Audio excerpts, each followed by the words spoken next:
ಸರ್ವಜ್ಞ ಅಂದ ತಕ್ಷಣಕ್ಕೆ ನಮಗೆ ಆತನ ಕಾಲಘಟ್ಟ 16ನೇ ಶತಮಾನ ಮಧ್ಯಕಾಲೀನ ಕನ್ನಡ ಸಾಹಿತ್ಯದಲ್ಲಿ ಒಂದು ವಿಶಿಷ್ಟವಾದ ನೆಲೆಯನ್ನು ಕಲ್ಪಿಸಿಕೊಟ್ಟ ತನ್ನ ತ್ರಿಪದಿ ಸಾಹಿತ್ಯದ ಮೂಲಕ. ಆತನ ಸಾಹಿತ್ಯವನ್ನು ನಾವು ಭಾವರೂಪ ಅಥವಾ ಶಾಸ್ತ್ರಭಾವ ಅಂತ ಕರಿತೀವಿ. ಶಾಸ್ತ್ರಭಾವದ ಭಾವಶಾಸ್ತ್ರದ ಕಾವ್ಯವಾಗಿತ್ತು. ಅಂಥದ್ದೊಂದು ಮಹತ್ವದ ಮೌಲ್ಯಗಳನ್ನು ತನ್ನ ಕಾವ್ಯದ ಮೂಲಕ ಕಟ್ಟಿಕೊಡ್ತಾನೆ.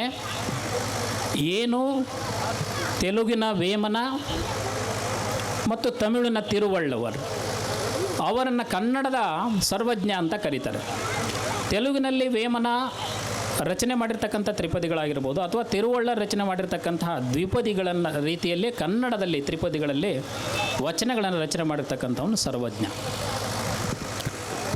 ಆತನ ಸಾಹಿತ್ಯದಲ್ಲಿ ಆತ ಆಡುಮುಟ್ಟದ ಸೊಪ್ಪಿಲ್ಲ, ಸರ್ವಜ್ಞ ಹೇಳಿದ ವಿಚಾರಗಳೇ ಇಲ್ಲ ಅನ್ನುವಂಥ ಒಂದು ಬಹಳ ಜನಪ್ರಿಯವಾದ ಮಾತಿದೆ. ನಿಜ ಅದು. 16ನೇ ಶತಮಾನ ಸರ್ವಜ್ಞನ ಕಾಲ ಅಂತ ನಾನು ಹೇಳಿದೆ. ಬಹಳ ವಿಷಾದದ ಸಂಗತಿ ಒಂದಿದೆ. ಕನ್ನಡ ಸಾಹಿತ್ಯ ಚರಿತ್ರೆಯಲ್ಲಿ ಈ 16ನೇ ಶತಮಾನನ ಅಂಧಕಾರದ ಯುಗ ಮತ್ತು ಕತ್ತಲ ಯುಗ ಅಂತ ಕರೀತಾರೆ. ಇದು ಬಹಳ ವಿಷಾದದ ಸಂಗತಿ. ನಾವು ಒಂದು ವಿಷಯವನ್ನು ಗಮನಿಸಬೇಕು. 16ನೇ ಶತಮಾನದಲ್ಲಿ ತ್ರಿಪದಿ ಅಂತ ಕವಿ ಅಷ್ಟೇ ಅಲ್ಲದೆ ಕುಮಾರವ್ಯಾಸ, ರತ್ನಾಕರ ವರ್ಣಿ, ಲಕ್ಷ್ಮೀಶನಂತಹ ಅನೇಕ ಕವಿಗಳು, ಮಹತ್ವದ ಕವಿಗಳು ಬಂದರು. ಅಂತಹ ಕಾವ್ಯಗಳ ಮೌಲ್ಯ ಮತ್ತು ಇಂಥದ್ದೊಂದು ಸಮೃದ್ಧವಾದ ಸಾಹಿತ್ಯ ಇದ್ದಾಗಲೂ ಸಹಿತ ಒಂದು ಸಾಹಿತ್ಯ ರಾಜಕಾರಣದಿಂದ ಈ ಒಂದು ಕಾಲವನ್ನು ಅಂಧಕಾರದ ಯುಗ ಅಂತ ಕರೀತಾರೆ. ಆದರೆ ಸರ್ವಜ್ಞನ ಈ ತ್ರಿಪದಿಯ ವಿಚಾರಗಳು ಮತ್ತು ಆ ಎಲ್ಲ ಕವಿಗಳ ಒಂದು ಸಮೃದ್ಧ ಸಾಹಿತ್ಯದಿಂದ ಈ ಕಾಲ ಸಾಹಿತ್ಯದ ಸುವರ್ಣ ಯುಗ ಆಗಿತ್ತು ಅಂತ ನಾನು ಅಭಿಪ್ರಾಯ ಪಡ್ತೀನಿ. ಆ ಕಾರಣಕ್ಕೆ ನಾನು ಸರ್ವಜ್ಞನ ಹುಟ್ಟಿನ ಬಗ್ಗೆ ಒಂದು ಅಸಾಂಪ್ರದಾಯಿಕ ಅನ್ನುವಂಥ ಕೆಲವು ಮಾಹಿತಿಗಳು ಇದ್ದಾವೆ. ನಾವು ಅದನ್ನು ಬಹಳಷ್ಟು ಜನ ಆ ಥರದೊಂದು ತಪ್ಪು ಕಲ್ಪನೆ ಹೋಗಿದೆ. ಒಂದು ಕಡೆ ಬಹಳ ಸ್ಪಷ್ಟವಾಗಿ ಸರ್ವಜ್ಞ ಹೇಳ್ತಾನೆ, ತಂದೆ ಹಾರುವವನಲ್ಲ, ತಾಯಿ ಮಾಳಿಯೂ ಅಲ್ಲ, ಚಂದ್ರಶೇಖರನ ವರಪುತ್ರ ನಾನು ಸರ್ವಜ್ಞ ಅಂತ ಹೇಳ್ತಾನೆ. ಈ ಆತನ ಹುಟ್ಟಿನ ಬಗ್ಗೆ ಇರತಕ್ಕಂಥ ಕೆಲವು ತಪ್ಪು ಮಾಹಿತಿಗಳೇನಾಗಿದೆ ಅಂತಂದರೆ ಇವತ್ತು ನಾವು ಒಂದಷ್ಟು ಮುಜುಗರದಿಂದ ಆತನ ಬಗ್ಗೆ ಹೇಳ್ಕೊಳ್ಳುವಂಥ ಒಂದು ಸಮಾಜದಲ್ಲಿ ಒಂದು ಸಣ್ಣ ಒಂದು ಭಾವನೆ ಬರುತ್ತೆ. ಆದರೆ ಹಾಗಲ್ಲ. ಆತನ ಹುಟ್ಟಿನ ಬಗ್ಗೆ ಕೆಲವು ತಪ್ಪು ಮಾಹಿತಿಗಳಿದ್ದಾವೆ. ಆ ಕಾರಣಕ್ಕೆ ಸ್ವತಃ ಬೇಂದ್ರೆಯವರೇ ಒಂದು ಕಡೆ ಏನು ಮಾಡ್ತಾರೆ ಅಂತಂದರೆ ಆತನ ಸಾಹಿತ್ಯದ ಬಗ್ಗೆ ಮತ್ತು ಆತನ ಹುಟ್ಟಿನ ಬಗ್ಗೆ ಭಾಳ ಸ್ಪಷ್ಟವಾದ ಒಂದು ಮಾಹಿತಿಯನ್ನು ಕೊಡ್ತಾರೆ ಅವರು. ಸರ್ವಜ್ಞನ ಜಾತಿ ಯಾವುದಂದರೆ ಅದು ಮಾನವ ಜಾತಿ. ಆತನ ಮತ ಯಾವುದಂದರೆ ದೈವ ಮತ. ಮತ್ತು ಆತನ ಕಾಲ ಯಾವುದಂದರೆ ಸರ್ವಕಾಲ. ಎಲ್ಲ ಕಾಲಕ್ಕೂ ಸಲ್ಲುವಂಥ ಮತ್ತು ಮಾನವ ಜಾತಿ ಶ್ರೇಷ್ಠ ಜಾತಿ ಆಗಿರ್ತಕ್ಕಂಥದ್ದು. ಹಾಗಾಗಿ ಅದರ ಬಗ್ಗೆ ನಾವೇನು ಅಂತಂದರೆ ತರ್ಕ ಮಾಡೋಕ್ಕೆ ಹೋಗಬಾರ್ದು ಅಂತ.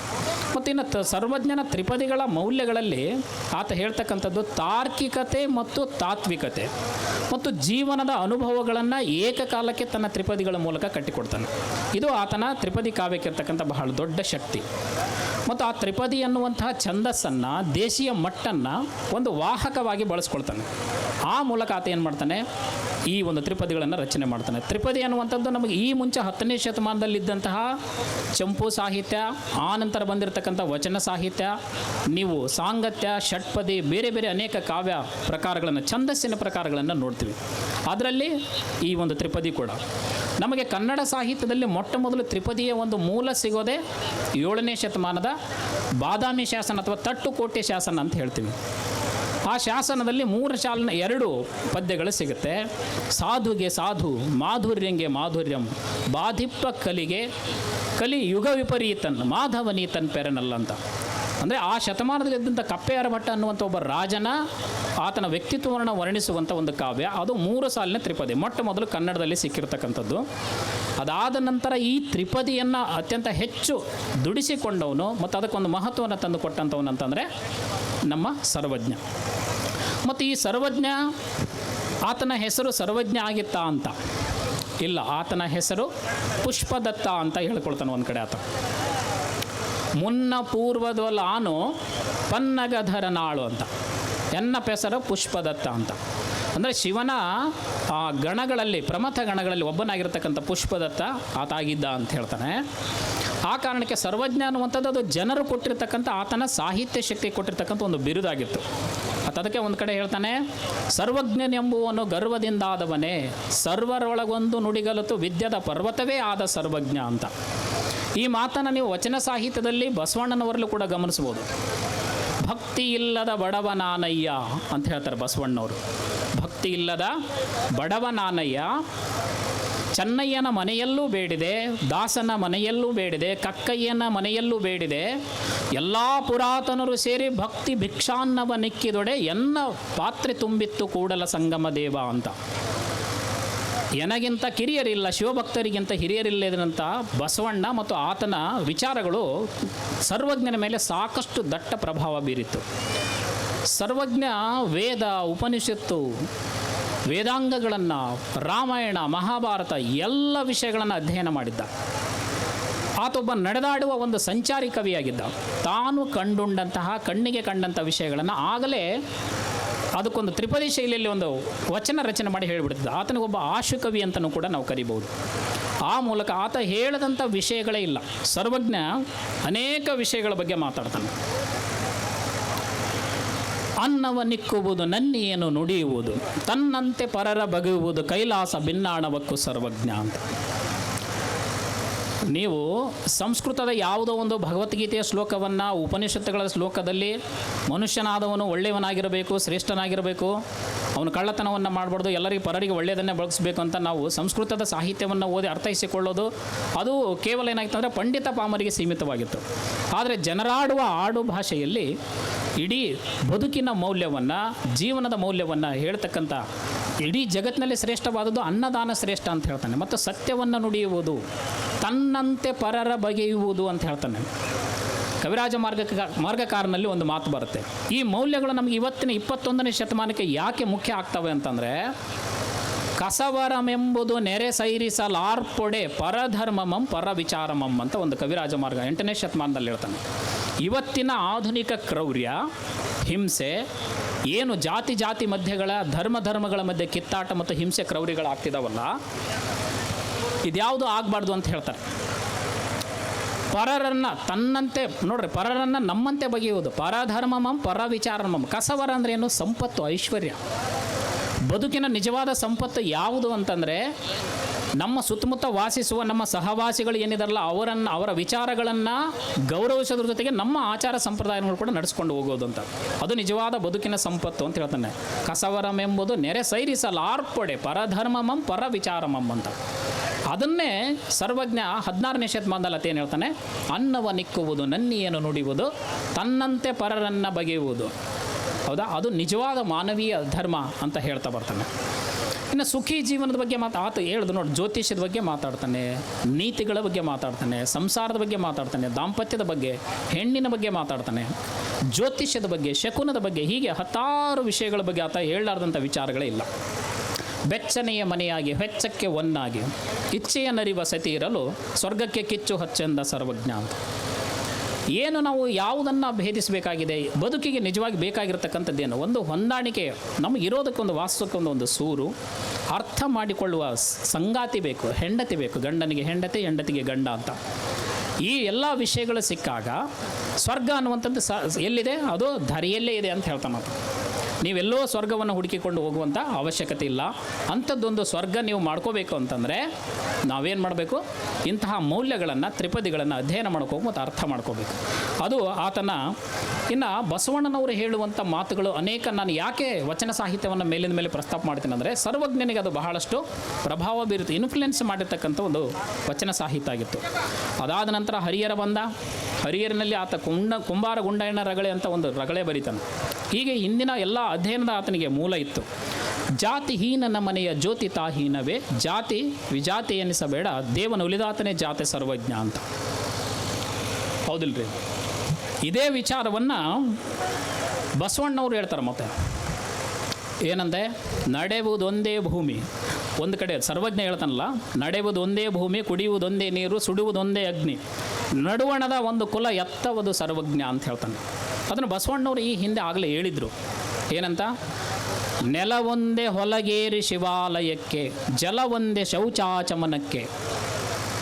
ಕುಲ ಒಂದೇ ತನ್ನ ತಾನರಿದವಂಗೆ ಅಂತ ಕೂಡಲ ಸಂಗಮ ಅಂತ ಹೇಳಿ ಬಸವಣ್ಣವ್ರು ಏನು ಹೇಳಿದ್ರಲ್ಲ, ಆ ಒಂದು ವಚನ ನೋಡ್ರಿ, ಜಾತಿಯ ಬಗ್ಗೆ ಒಂದು ವೈಚಾರಿಕತೆ ಬಗ್ಗೆ ಬಸವಣ್ಣವರ ಮಾತಾಡಿದ್ದನ್ನು ಮತ್ತೆ ಒಳ್ಳೆ 16ನೇ ಶತಮಾನದಲ್ಲಿ ಕೇವಲ 3 ಸಾಲಿನ ತ್ರಿಪದಿಯಲ್ಲಿ ಸರ್ವಜ್ಞ ಅದನ್ನು ಹೇಳ್ತಾನೆ.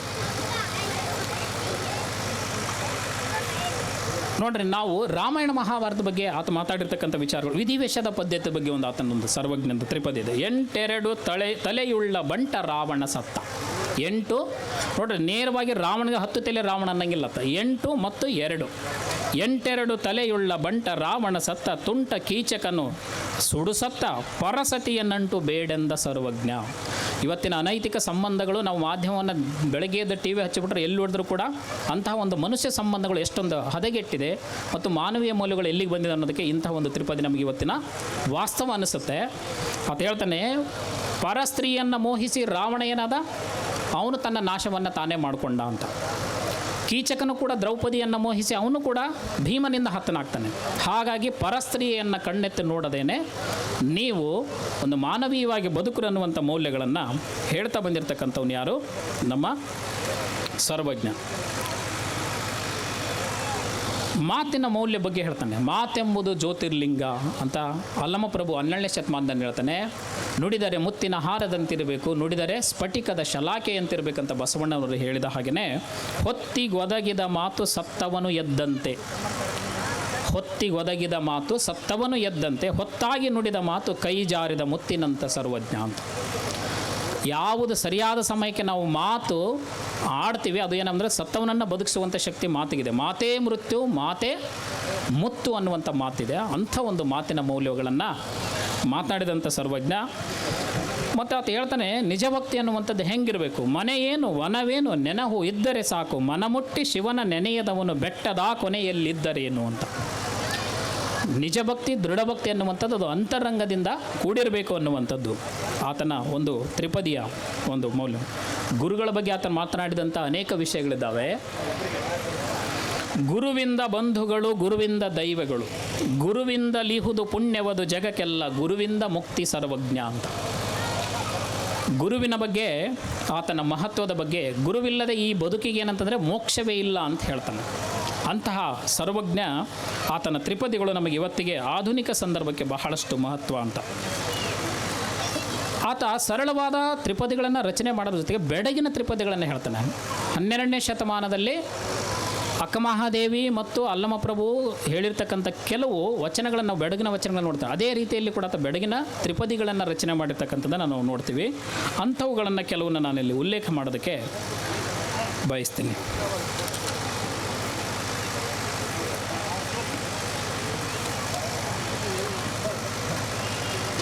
ವೈದ್ಯ ಪದ್ಧತಿ ಬಗ್ಗೆ ನೋಡ್ರಿ, ಅವನು ಹೇಳ್ತಾನೆ, ರಾಗಿ ಉಂಡವನು ನಿರೋಗಿ ಆಗ್ತಾನೆ, ಜೋಳ ತಿಂದವನು ತೋಳದಂತಾಗ್ತಾನೆ, ಅಕ್ಕಿ ಮುಕ್ಕಿದವನು ಹಕ್ಕಿ ಅಂತ ಆಗ್ತಾನೆ ಅಂತ. ಇವತ್ತಿನ ಆಧುನಿಕ ಸಂದರ್ಭಕ್ಕೆ ನಮಗೇನಾಗಿದೆ ಅಂತಂದರೆ ಆರೋಗ್ಯ ಅನ್ನುವಂಥದ್ದು ಬಹಳ ಮುಖ್ಯವಾಗಿದೆ. ಇವತ್ತು ನಮ್ಮ BP, ಶುಗರ್ ಮತ್ತು ನಮಗಿರ್ತಕ್ಕಂಥ ಒಂದು ಧಾವಂತದ ಜೀವನವನ್ನು ನೋಡಿಬಿಟ್ರೆ ಜೋಳ ಮತ್ತು ರಾಗಿಯ ಮಹತ್ವವನ್ನು ಮತ್ತು ರೈಸ್, ಅಕ್ಕಿ ತಿನ್ನುವಂಥವ್ರ ಒಂದು ಆರೋಗ್ಯದ ಗುಟ್ಟು ಎಂಥದ್ದು ಅನ್ನೋದನ್ನು ಆವಾಗಲೇ ಮಾತಾಡ್ತಾನೆ. ಹಸಿವಿಲ್ಲದೆ ಉಣ್ಣಬೇಡ, ಹಸಿಬೇಡ ಬಿಸಿಬೇಡ, ತಂಗಳುಣ್ಣಬೇಡ, ವೈದ್ಯನ ಬೆಸಸಲೇಬೇಡ ಸರ್ವಜ್ಞ ಅಂತ. ಆರೋಗ್ಯವಾಗಿರ್ಬೇಕಂತಂದರೆ ಹಸಿ ಬಿಸಿ ಮತ್ತು ತಂಗಳ ಅನ್ನಗಳ ಬಗ್ಗೆ ಎಷ್ಟೊಂದು ನಾವು ಗಮನವಾಗಿರ್ಬೇಕಂತ ಆತ ಮಾತಾಡ್ತಾನೆ. ಮೂರ್ಖಂಗೆ ಬುದ್ಧಿಯ ನೂರ್ಕಾಲು ಹೇಳಿದರೆ ಗೋರ್ಕಲ್ಲ ಮೇಲೆ ನೀರು ಸುರಿದಂಗೆ ಅನ್ನುವಂಥದ್ದು ಮೂರ್ಖರ ಬಗ್ಗೆ ಮಾತಾಡೋದನ್ನು ನೋಡ್ತೀವಿ ನಾವು. ಗುರುವಿಲ್ಲದ ಮಠವು, ಮನೆಯಲ್ಲಿ ಹಿರಿಯರಿಲ್ಲದಂಥ ಮನೆ ಮತ್ತು ಅರಸರಿಲ್ಲದಂಥ ಊರು, ಇವು 3 ಏನಂತಂದರೆ ನುಲಿಬೆಂದ ಹೊರಸಿನಂತೆ ಅಂತ ಹೇಳ್ತಾನೆ. ಒಂದು ಮಠಕ್ಕೆ ಗುರು ಬೇಕು, ಮನೆಗೆ ಹಿರಿಯರು ಬೇಕು, ಹಾಗೆಯೇ ಒಂದು ರಾಜ್ಯಕ್ಕೆ ಅರಸ ಬೇಕು ಅಂತ. ಅವಿದ್ದಾಗಲೇ ಅದಕ್ಕೊಂದು ಸಮಾಜಕ್ಕೆ, ಆ ಕುಟುಂಬಕ್ಕೆ, ಆ ದೇಶಕ್ಕೆ ಒಂದು ಒಳ್ಳೆಯ ಸುಭಿಕ್ಷ ನಾಡು ಅಂತ ಕರಿತೀವಿ. ಇಲ್ಲ ಅಂತಂದ್ರೆ ಅದು ಏನಂದರೆ ಕುಸಿದು ಹೋದ ವರಸಿನ ಹಗ್ಗದ ಆಗಿರುತ್ತದೆ ಅಂತ ಸರ್ವಜ್ಞ ಮಾತಾಡ್ತಾನೆ. ರಾಜಧರ್ಮದ ಬಗ್ಗೆ ಅರಸ ನೋಲೈಸುವರೆ ಕರಿಬೀದ್ಲಿ ಬೇಡಯ್ಯ ಅಂತ. ಅರಸು ಕರಿ ಉಗುರಿನಲ್ಲಿ ಎಚ್ಚರಿಕೆಯಿಂದ ತ್ವರಿತದಿಂ ಕೊಲಗು ಸರ್ವಜ್ಞ ಅಂತ. ಈ ರಾಜಪ್ರಭುತ್ವ ವ್ಯವಸ್ಥೆ ಅನ್ನುವಂಥದ್ದು ಹೇಗಿರುತ್ತೆ ಅಂದರೆ ನಾವು ತುಂಬ ಎಚ್ಚರಿಕೆಯಿಂದ ಇರಬೇಕು ಅಂತ ಹೇಳ್ತಾನೆ ಸರ್ವಜ್ಞ. ಇದನ್ನು ಅದೇ ಕಾಲಘಟ್ಟದಲ್ಲಿ ಬಂದಿರತಕ್ಕಂಥ ಕುಮಾರವ್ಯಾಸ ಒಂದು ಕಡೆ ಉಲ್ಲೇಖ ಮಾಡ್ತಾನೆ. ಆ ವಚನಕ್ಕೂ ಈ ತ್ರಿಪದಿಗೂ ಮತ್ತು ಆತನ ಸಾಲಿಗೆ ಬಹಳ ಸಾಮ್ಯತೆ ಇದೆ ಅಂತ ನಾನು ಅಂತೀನಿ. ಏನು ಅಂತಂದರೆ, ಅರಸು ರಕ್ಕಸ ಮಂತ್ರಿ ಮೊರೆವ ಹುಲಿ ಪರಿವಾರ ಹದ್ದಿನ ಕಣ್ಣು. ಬಡವರ ಭಿನ್ನಭವ ಇನ್ಯಾರು ಕೇಳುವರು ಜಗದೊಳಗೆ ಅಂತ ಕುಮಾರವ್ಯಾಸನಲ್ಲಿ ಒಂದು ಮಾತು ಬರುತ್ತೆ. ಅರಸು ರಕ್ಕಸ ಮಂತ್ರಿ ಮೊರೆವ ಹುಲಿ ಅಂತ. ಈ ರಾಜಕೀಯ ಮತ್ತು ರಾಜಪ್ರಭುತ್ವ ಅನ್ನೋದು ಹೇಗಿರುತ್ತೆ ಅಂತಂದರೆ, ಯಾವಾಗಲೂ ಅರಸು ರಾಕ್ಷಸನಾಗಿರ್ತಾನಂತೆ ರಾಜನಾದವನು. ಅವನು ಯಾವಾಗಲೂ ತನ್ನ ಅಧಿಕಾರದ ಒಂದು ಕುರ್ಚಿಯನ್ನು ಬಿಟ್ಟು ಅವನಿಗೆ ಇಡೋಕೆ ಇಷ್ಟನೇ ಇರಲ್ಲ. ರಾಕ್ಷಸನಾಗಿ ಅದನ್ನು ಯಾವಾಗಲೂ ಅಧಿಕಾರವನ್ನು ಉಳಿಸ್ಕೊಳ್ಬೇಕಂತಲೇ ಯಾವಾಗಲೂ ಅದ್ರ ಬಗ್ಗೆನೇ ಅವನಿಗೆ ಮೋಹ ವ್ಯಾಮೋಹ ಇರ್ತದೆ. ಹೌದಾ? ಅರಸು ರಕ್ಕಸ ಮಂತ್ರಿ ಮೊರೆವ ಹುಲಿ ಅಂತ. ಇನ್ನು ಅಕ್ಕಪಕ್ಕದಲ್ಲಿರ್ತಕ್ಕಂಥ ರಾಜ ಪರಿವಾರ ಏನಿರ್ತೈತಲ್ಲ ಮಂತ್ರಿ, ಆ ರಾಜನನ್ನು ಯಾವಾಗ ಕೆಳಗಿಳಿಸಿ ತಾನು ರಾಜನಾಗಬೇಕಂತ ಕಾಯ್ತಿರ್ತಾನೆ. ಅರಸು ರಕ್ಕಸ ಮಂತ್ರಿ ಮೊರೆವ ಹುಲಿ ಪರಿವಾರ ಹದ್ದಿನ ಕಣ್ಣು. ಇನ್ನು ಉಳಿದ ರಾಜ ಪರಿವಾರ ಇರ್ತೈತಲ್ಲ, ಸಣ್ಣ ಪುಟ್ಟ ಮಂತ್ರಿಗಳು ಶಾಸಕರು, ಅವರು ಕೂಡ ಹದ್ದಿನ ಕಣ್ಣಿನ ಹಾಗೆ ಯಾವಾಗ ನಾವು ಮಂತ್ರಿ ಆಗಬೇಕು ಮುಖ್ಯಮಂತ್ರಿ ಆಗಬೇಕಂತ ಕಾಯ್ತಿರ್ತಾರಂತೆ. ಇಂತಹ ಮೌಲ್ಯಗಳನ್ನು ಹೇಳುವಾಗ ಯಾರು ನಮಗೆ ತ್ರಿಪದಿಯ ಕವಿ ಸರ್ವಜ್ಞನು ಕೂಡ ಅದನ್ನು ಬಹಳ ಸರಳವಾಗಿ ಹೇಳೋದಕ್ಕೆ ಪ್ರಯತ್ನ ಮಾಡ್ತಾನೆ. ಇಂತಹ ಅನೇಕ ತ್ರಿಪದಿಗಳ ಮೌಲ್ಯಗಳಲ್ಲಿರ್ತಕ್ಕಂಥ ಈ ಮಹತ್ವ ವಿಚಾರಗಳನ್ನು ನಾವೆಲ್ಲ ಇವತ್ತು ಅಳವಡಿಸ್ಕೊಳ್ಬೇಕಾಗಿದೆ. ಅವು ಮೌಲ್ಯಗಳನ್ನು ಮತ್ತೆ ಮುಂದುವರಿಸ್ಕೊಳ್ಬೇಕಾಗಿದೆ ಅಂತ. ಇದೆಲ್ಲ ಏನಾಗ್ತಿದೆ ಅಂತಂದರೆ, ಇವತ್ತು ಸಾಹಿತ್ಯ ಓದುವವರ ಸಂಖ್ಯೆ ಕಡಿಮೆ ಆಗಿದೆ. ಸರ್ವಜ್ಞನ ಕಡೆನೂ ಒಂದು ಮಾತು ಬರುತ್ತೆ. ಆ ಕಾರಣಕ್ಕೆ ನಾವು ಸರ್ವಜ್ಞನ ವಚನಗಳನ್ನು ಎಲ್ಲರೂ ಆ ಮೌಲ್ಯಗಳನ್ನು ನಾವು ಅಳವಡಿಸಿಕೊಳ್ಳೋಣ.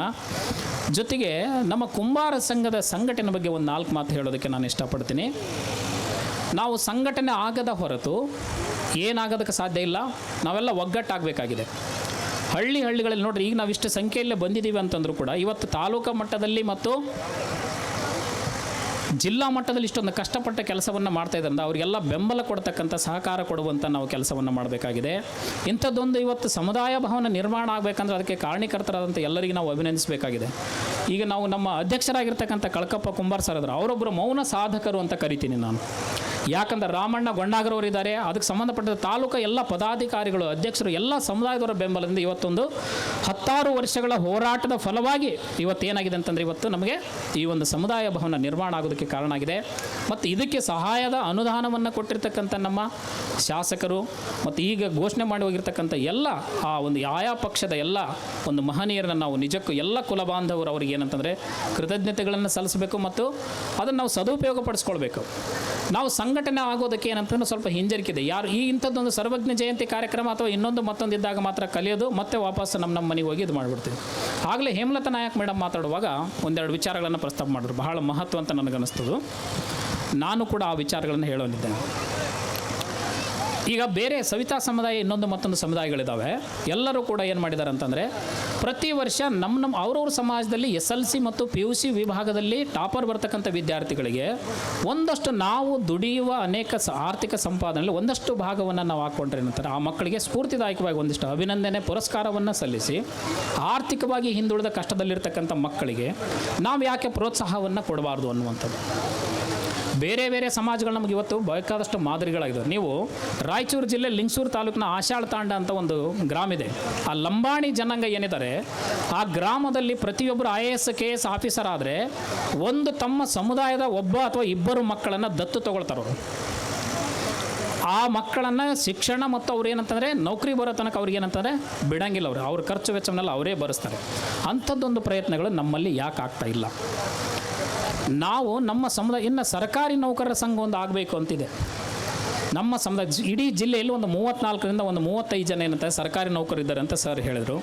ಆ ಸರ್ಕಾರಿ ನೌಕರರೆಲ್ಲ ಸೇರಿಕೊಂಡು ಸರ್ಕಾರಿ ನೌಕರರ ಸಂಘ ಅಂತ ಒಂದು ಮಾಡಿಕೊಂಡು ನಮಗೆ ಬರ್ತಕ್ಕಂಥ ಸಂಬಳದಲ್ಲಿ ಒಂದಷ್ಟು ಸಮಾಜಕ್ಕಾಗಿ ನಾವೆಲ್ಲ ಸೇರಿಕೊಂಡು ಒಂದಷ್ಟು ಏನಾದರೂ ಮಕ್ಕಳಿಗೆ ಯಾರು ಆರ್ಥಿಕವಾಗಿ ಹಿಂದಿರ್ತಾರೆ, ತುಂಬ ಬಡವರು ಇರ್ತಾರೆ, ಅವ್ರಿಗೆ ಯಾಕೆ ಸಹಾಯ ಮಾಡಿ ಅವ್ರು ಓದೋದಕ್ಕೆ ನಾವೇನಂತಂದರೆ ಒಂದು ಪ್ರೋತ್ಸಾಹವನ್ನು ಮಾಡಬಾರ್ದು ಅನ್ನುವಂಥ ಒಂದು ಪ್ರಶ್ನೆ ನಮ್ಮನ್ನು ನಾವೆಲ್ಲರೂ ಕೇಳಿಕೊಳ್ಬೇಕಾದಂಥ ಬಹಳ ನೈತಿಕ ಪ್ರಶ್ನೆ ಅಂತ ನನಗನ್ನಿಸುತ್ತೆ.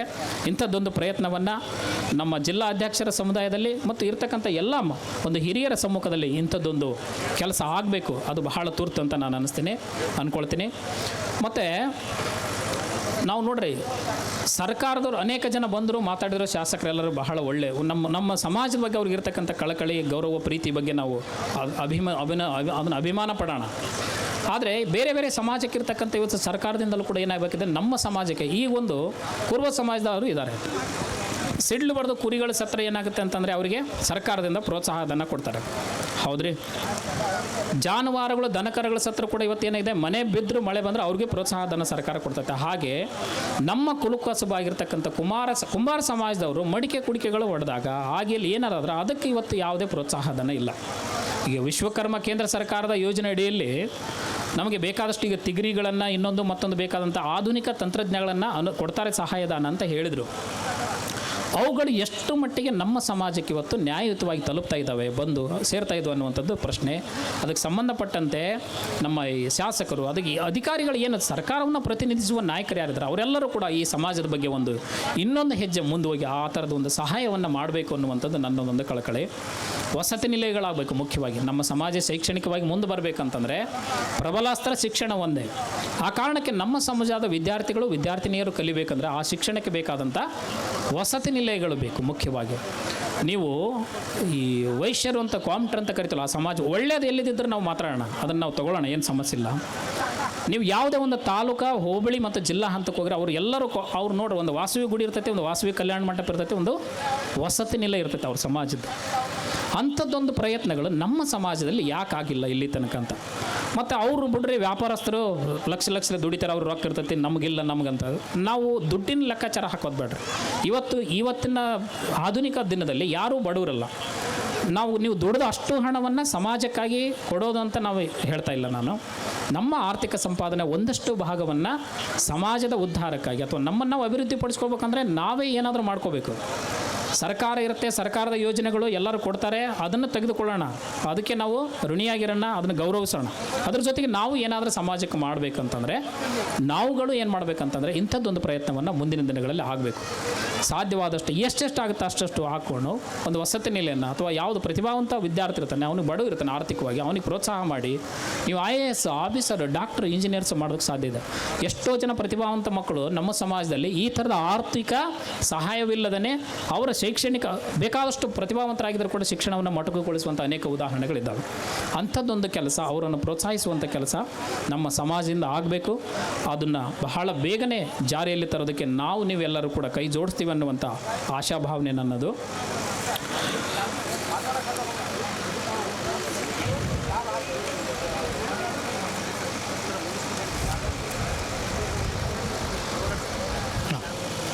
ಸರ್, ಹಾಗಾಗಿ ಇಂಥದ್ದೊಂದು ವಿಚಾರಗಳನ್ನು ನಾವೆಲ್ಲರೂ ಕೂಡ ಈ ಕೇವಲ ಒಂದು ಕಾರ್ಯಕ್ರಮ ಮುಗಿಸ್ಕೊಂಡು ನಾವು ಮನೆಗೆ ಹೋದರೆ ಸಾಕಾಗೋದಿಲ್ಲ.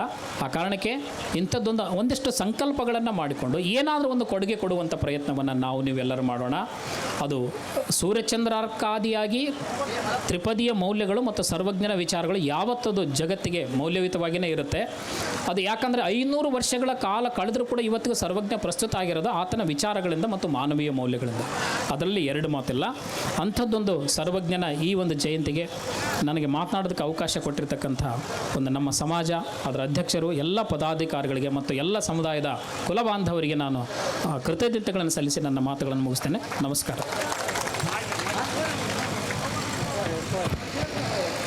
ಸರ್ವಜ್ಞರ ಉಪನ್ಯಾಸ ನೀಡಿದಂಥ ಶ್ರೀಯುತರಿಗೆ ಸಮಸ್ತ ಕುಲಬಾಂಧವರ ಪರವಾಗಿ ತುಂಬ ಹೃದಯದ ಅಭಿನಂದನೆಗಳು. ಇದೀಗ ತಾನೇ ಆಗಮಿಸಿರ್ತಕ್ಕಂಥ ಉದ್ಯಮಿಗಳು, ಸಮಾಜ ಸೇವಕರಂಥ ಶ್ರೀ ಬಾರ್ಕೇರ್ ಅಣ್ಣವರಿಗೆ ಸಮಾಜದ ಮುಖಂಡರು ಸ್ವಾಗತಪೂರ್ವಕವಾಗಿ ಕರ್ಕೊಂಡ್ಬರ್ಬೇಕಾಗಿ ವೇದಿಕೆಗೆ ಬರಮಾಡಿಕೊಳ್ಬೇಕಾಗಿ ವಿನಂತಿ ಮಾಡಿಕೊಳ್ತಾ ಇದ್ದೇವೆ. ನಮ್ಮ ಸಮಾಜ ಕೊಪ್ಪಳ ಜಿಲ್ಲೆಯಾದ್ಯಂತ ಎಲ್ಲ ತಾಲೂಕಿನ ಕುಲ ಬಾಂಧವರು ತನು ಧನ ಮನ ಸಹಾಯದಿಂದ ಸಹಕಾರದಿಂದ ಇವತ್ತಿನ ದಿನ ಈ ಒಂದು ದೊಡ್ಡ ಮಟ್ಟದಲ್ಲಿ ನಾವೆಲ್ಲರೂ ನಿಂತ್ಕೊಂಡಿದ್ದೀವಿ ಅನ್ನೋದ್ರೆ ಅದು ಬಹಳ ಅಭೂತಪೂರ್ವ ಗೌರವಪೂರ್ವಕವಾಗಿ ಹೃತ್ಪೂರ್ವಕವಾದಂಥ ಅಭಿನಂದನೆಗಳನ್ನು ಸಲ್ಲಿಸ್ತಾ ಇದ್ದೀನಿ ಬಂಧುಗಳೇ. ಅದೇ ರೀತಿಯಾಗಿ ಈ ಎಲ್ಲ ಕೆಲಸ ಕಾರ್ಯಗಳಿಗೆ, ನಮ್ಮೆಲ್ಲ ಕೆಲಸ ಕಾರ್ಯಗಳು ಒಂದು ತುಟ್ಟ ತುದಿಯವರಿಗೆ ಮುಟ್ಟುವಂಥ ಕೆಲಸ ಕಾರ್ಯಗಳಿಗೆ ನಮಗೆ ಪ್ರೋತ್ಸಾಹವನ್ನು ಪ್ರತಿದಿನ ಬೆನ್ನು ತಟ್ಟಿ ತಮ್ಮ ಒಂದು ಸಮಾಜಮುಖಿ ಸೇವೆಯಲ್ಲಿ ನಿರಂತರವಾಗಿ ಒಂದು ಮಾಧ್ಯಮ ಮುಖಾಂತರ ಅಂತ ಏನು ಹೇಳ್ತೀವಿ ನಾವು, ಇವತ್ತೇನು ವಾಟ್ಸಪ್ ಗ್ರೂಪ್ ಆಗಿರ್ಬೋದು, ಮೊಬೈಲ್ ಸಂದೇಶದ ಮುಖಾಂತರ ನಮ್ಮೆಲ್ಲರಿಗೆ ಜೊತೆಗಿರ್ತಕ್ಕಂಥ ಕಾರಣೀಭೂತರಾಗಂಥ ಶ್ರೀಯುತ ಸಂಗಪ್ಪ ಸರ್ ಅವರಿಗೆ, ಸಂಗಪ್ಪ ಸರ್ ಚಕ್ರಸಾಲಿ ಅವರಿಗೆ ಗೌರವಪೂರ್ವಕವಾಗಿ ಸಮಾಜದ ಎಲ್ಲ ಗುರು ಹಿರಿಯರು ಅವರಿಗೆ ಸನ್ಮಾನವನ್ನು ಮಾಡಬೇಕಾಗಿ ವಿನಂತಿ ಮಾಡಿಕೊಳ್ತಾ ಇದ್ದೇವೆ. ಯಾಕಂದರೆ ಸಮಾಜಕ್ಕೆ ಒಂದು ಕೇಂದ್ರ ಬಿಂದು ಅಂತ ಹೇಳಿದರೆ ತಪ್ಪಾಗಲಿಕ್ಕಿಲ್ಲ. ಇವತ್ತೇನಾದರೂ ಇಂಥ ಕಾರ್ಯಕ್ರಮಗಳು ನೆರವೇರ್ತಿದ್ದಾವೆ, ನಾವೇನಾದರೂ ಇಲ್ಲಿ ಕೆಲಸ ಕಾರ್ಯ ಜಿಲ್ಲಾ ಮಟ್ಟದಲ್ಲಿ ಮಾಡ್ತಾ ಇದ್ದೀವಿ ಅಂತಂದರೆ ಅದಕ್ಕೆ ಸ್ಫೂರ್ತಿನೇ ಅವರು ನಮಗೆ. ಅದಕ್ಕೆ ಅವರಿಗೆ ಒಂದು ಗೌರವ ಸನ್ಮಾನವನ್ನು ಸಮಾಜದ ವೇದಿಕೆ ಮೇಲೆ ಇರ್ತಕ್ಕಂಥ ಎಲ್ಲ ಅತಿಥಿ ಮಾನ್ಯರು ನೆರವೇರಿಸಿಕೊಡ್ಬೇಕಾಗಿ ವಿನಂತಿ ಮಾಡಿಕೊಳ್ತಾ ಇದ್ದೇವೆ. ಇದೀಗ ತಾನೇ ಆಗಮಿಸತಕ್ಕಂಥ ಶ್ರೀಯುತ ಬಾರ್ಕೇರ್ ಅಣ್ಣವರನ್ನು ಗೌರವಪೂರ್ವಕವಾಗಿ ಸ್ವಾಗತಿಸಬೇಕಾಗಿ ಕುಲಬಾಂಧವರಲ್ಲಿ ವಿನಂತಿ ಮಾಡಿಕೊಳ್ತಾ ಇದ್ದೇವೆ. ಅಣ್ಣ ಸುರೇಶ್ ಅಣ್ಣ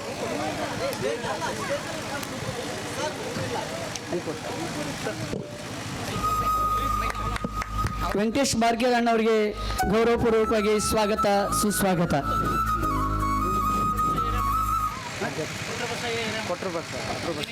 ಮತ್ತೋರ್ವ ಅತಿಥಿಗಳು ಹಿರಿಯರು ಆದಂಥ ಕೊಟ್ರಬಸಯ್ಯ ಹಿರೇಮಠ ಗಿಣಿಗೆರ ಇವರನ್ನು ಕೂಡ ಸಮಾಜದ ಬಾಂಧವರು ಹೃತ್ಪೂರ್ವಕವಾಗಿ ಸ್ವಾಗತಿಸಬೇಕಾಗಿ ವಿನಂತಿ ಮಾಡಿಕೊಳ್ತಾ ಇದ್ದೇವೆ. ಅಣ್ಣ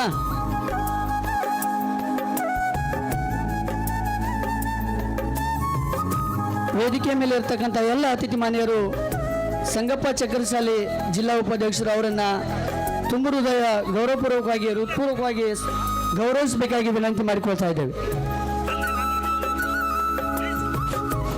ನೋಡ್ರಿ ಅವರಿಗೆ ಮೇಲ್ಗಡೆ ಬರ್ಲಿಕ್ಕಾದ್ರೆ ಕರ್ಕೊಂಬರ್ರಿ, ಇಲ್ಲ ದಯವಿಟ್ಟು ಪ್ಲೀಸ್ ಸರ್, ಇದು ಹಂಬಲ್ ರಿಕ್ವೆಸ್ಟ್ ಸಮಾಜದ ಎಲ್ಲ ಗುರು ಹಿರಿಯರ ಪರವಾಗಿ ಮತ್ತು ಪ್ರತಿ ಹಳ್ಳಿಗಳ ಪ್ರತಿಧ್ವನಿಯಾಗಿರುತ್ತೆ. ನಿಮಗೆ ಗೌರವ ತಾವು ಸ್ವೀಕರಿಸ್ಬೇಕು ಸರ್.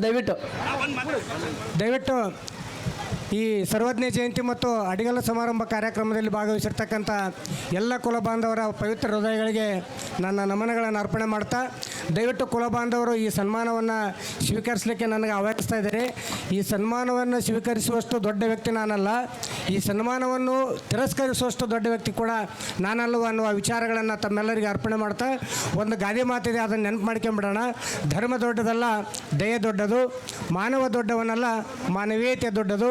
ಮನೆ ದೊಡ್ಡದಲ್ಲ, ಮನಸ್ಸು ದೊಡ್ಡದು. ಸನ್ಮಾನ ದೊಡ್ಡದಲ್ಲ, ಸಂಸ್ಕಾರ ದೊಡ್ಡದು. ಅಂಥ ಸಂಸ್ಕಾರವನ್ನು ನೀವೆಲ್ಲರೂ ಕೂಡ ನನ್ನ ಹೃದಯಕ್ಕೆ ಹಾಕಿದ್ದೀರಿ. ಅಂಥ ಸಂಸ್ಕಾರ ನಾನು ಇರುವವರೆಗೂ ತಮ್ಮೆಲ್ಲರ ಸಂಸ್ಕಾರ ನನ್ನ ಹೃದಯಕ್ಕೆ ಇರಲಿ ಅಂತಕ್ಕಂಥ ಭಾವನೆಯನ್ನು ವ್ಯಕ್ತಪಡಿಸಿ ಈ ಸನ್ಮಾನವನ್ನು ತಾವೆಲ್ಲರೂ ಕೂಡ ಸ್ವೀಕರಿಸಲಿಕ್ಕೆ ನನಗೆ ಒತ್ತಾಯ ಮಾಡ್ತಾ ಇದ್ದೀರಿ. ನಾನು ಸ್ವೀಕರಿಸಿದ್ದೇನೆ ಅಂತಕ್ಕಂಥ ಮನೋಭಾವನೆ ಮೇಲೆ ತಮ್ಮೆಲ್ಲರಿಗೂ ಕೂಡ ಋಣಿಯಾಗಿದ್ದೇನೆ. ಈ ಸನ್ಮಾನ ತಮ್ಮೆಲ್ಲರಿಗೂ ಕೂಡ ಅರ್ಪಣೆ ಆಗಲಿ ಅಂತಕ್ಕಂಥ ಆಶಾ ಮನೋಭಾವನೆ ಮೇಲೆ ಈ ಕುಲಬಾಂಧವರೆಲ್ಲರೂ ಕೂಡ ಈ ಸನ್ಮಾನ ದೊರಕಲಿ ಅಂತಕ್ಕಂಥ ಆಶಾಭಾವನೆಯನ್ನು ಈ ಕಾರ್ಯಕ್ರಮದ ಮೂಲಕ ವ್ಯಕ್ತಪಡಿಸ್ತಾ ಇದ್ದೀನಿ. ಎಲ್ಲರಿಗೆ ಧನ್ಯವಾದಗಳು. ನಮಸ್ಕಾರ. ಈ ಸಮಾಜಕ್ಕೆ ಸನ್ಮಾನ ದೊಡ್ಡದಲ್ಲ, ಸಂಸ್ಕಾರವನ್ನು ಕೊಟ್ಟಂಥ ವ್ಯಕ್ತಿಗಳೇ ನೀವು. ದಯವಿಟ್ಟು ಆ ಸನ್ಮಾನವನ್ನು ಸ್ವೀಕರಿಸಬೇಕಾಗಿ ವಿನಂತಿ ಮಾಡಿಕೊಳ್ತಾ ಇದ್ದೇವೆ.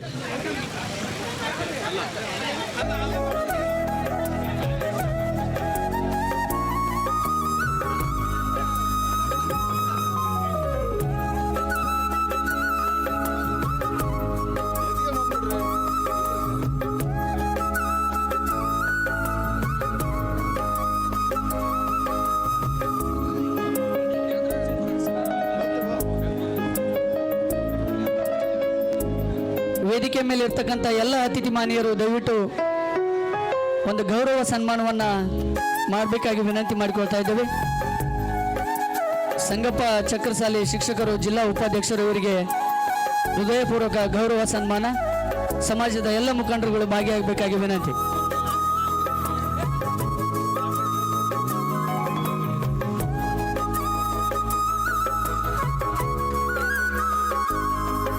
ಬರ್ರಿ ವೆಂಕಟೇಶ್ ಅಣ್ಣವ್ರು ಮುಂದೆ ಬರ್ರಿ ದಯವಿಟ್ಟು.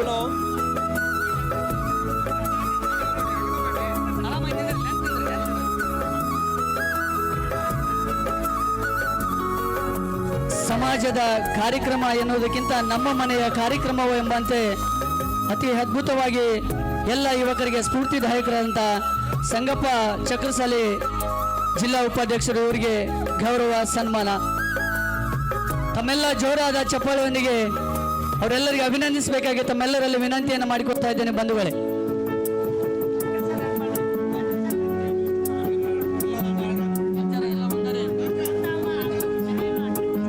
ಗೌರವ ಸನ್ಮಾನವನ್ನು ಸ್ವೀಕರಿಸಿದಂಥ ಸಂಗಪ್ಪ ಸರ್ ಅವರಿಗೆ ತುಂಬ ಹೃದಯದ ಧನ್ಯವಾದಗಳು.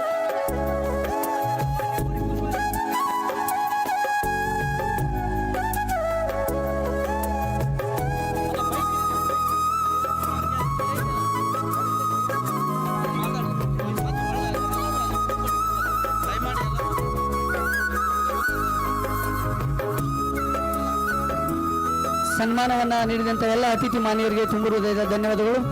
ಎಲ್ಲರೂ ತಮ್ಮ ಆಸನವನ್ನು ಭದ್ರಪಡಿಸಿಕೊಳ್ಬೇಕಾಗಿ ವಿನಂತಿ ಮಾಡಿಕೊಳ್ತಾ ಇದ್ದೀವಿ. ತಾವೆಲ್ಲರೂ ತಮ್ಮ ಆಸನಗಳಿಗೆ ಹಿಂತಿರುಗಬೇಕಾಗಿ ವಿನಂತಿ.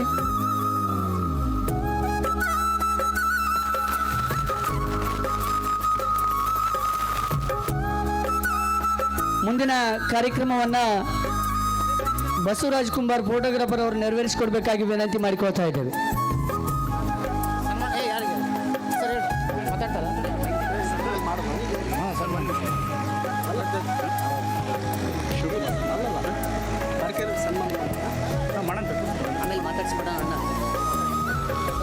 ಸನ್ಮಾನ ಕಾರ್ಯಕ್ರಮವನ್ನು ಸ್ವೀಕರಿಸಿರ್ತಕ್ಕಂಥ ಸಂಗಪ್ಪ ಚಕ್ರಸಾಲಿ ಸರ್ ಅವ್ರಿಗೆ ಧನ್ಯವಾದಗಳು. ಅದ್ರ ಜೊತೆಗೆ ಎಲ್ಲ ಇನ್ನೊಂದು 10 ರಿಂದ 15 ನಿಮಿಷ ತಾವೆಲ್ಲರೂ ಶಾಂತಿಯಿಂದ ಈ ವೇದಿಕೆಯ ಒಂದು ಶಿಸ್ತನ್ನು ಪರಿಪಾಲಿಸಿ ಎಲ್ಲರೂ ಕುಳಿತುಕೊಂಡು ಈ ಕಾರ್ಯಕ್ರಮವನ್ನು ವೀಕ್ಷಣೆ ಮಾಡಿ ಎಲ್ಲರೂ ಸಹಕರಿಸಬೇಕು.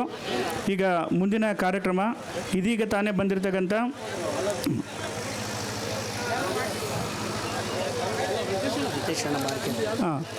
ವೆಂಕಟೇಶ್ ಬಾರ್ಕೇರ್ ಸರ್ ಅವ್ರಿಗೆ ಪುಷ್ಪವನ್ನು ನೀಡಿ ಈಗಾಗಲೇ ಗೌರವಿಸಲಾಗಿದೆ. ಈಗ ಅವರು ಈ ಕಾರ್ಯಕ್ರಮವನ್ನು ಉದ್ದೇಶಿಸಿ ಒಂದು ಅಥವಾ 2 ನಿಮಿಷದಲ್ಲಿ ತಮ್ಮ ಅನಿಸಿಕೆಯನ್ನು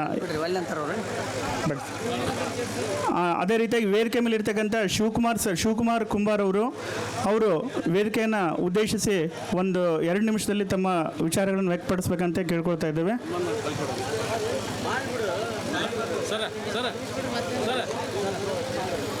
ರಾಜಶೇಖರ್ ಕುಂಬಾರ್ ಅವರು ಈ ವೇದಿಕೆಯನ್ನು ಉದ್ದೇಶಿಸಿ 2 ನಿಮಿಷದಲ್ಲಿ ತಮ್ಮ ಅಭಿಪ್ರಾಯ ತಿಳಿಸ್ಬೇಕಂತ ಕೇಳ್ಕೊಳ್ತಾ ಇದ್ದಾರೆ. ಸರ್, ಈಗಾಗಲೇ ಸಮಯ ಆಗಿದೆ. ದಯವಿಟ್ಟು 1 ಅಥವಾ 2 ನಿಮಿಷದಲ್ಲಿ ತಮ್ಮ ವಿಚಾರಗಳನ್ನು ತಿಳಿಸ್ಬೇಕು. ವೆಂಕಟೇಶ್ ಬಾರ್ಕೇರ್ ಅವರಿಗೆ ಸನ್ಮಾನ ಮಾಡಬೇಡ,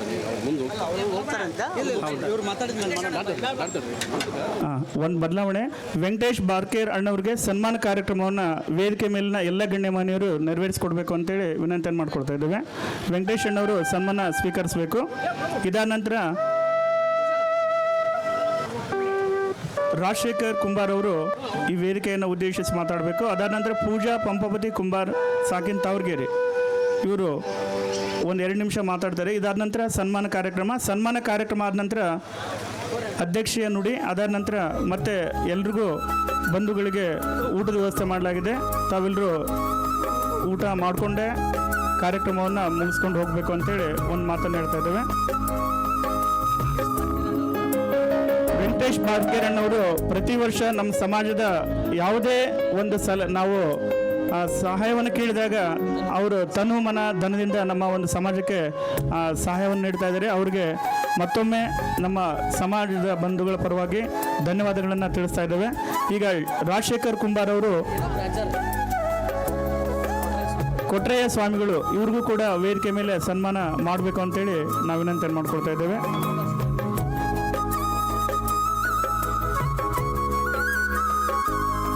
ದಯವಿಟ್ಟು ವೇದಿಕೆಯನ್ನು ಬಿಟ್ಟು ಹೋಗಬಾರ್ದು. ದಯವಿಟ್ಟು ಇನ್ನೊಂದು 10 ರಿಂದ 15 ನಿಮಿಷದಲ್ಲಿ ಕಾರ್ಯಕ್ರಮ ಮುಕ್ತಾಯ ಆಗ್ತಾ ಇದೆ. ದಯವಿಟ್ಟು ಊಟ ಇನ್ನೂ ಪ್ರಾರಂಭ ಮಾಡಬಾರ್ದು ಯಾರು.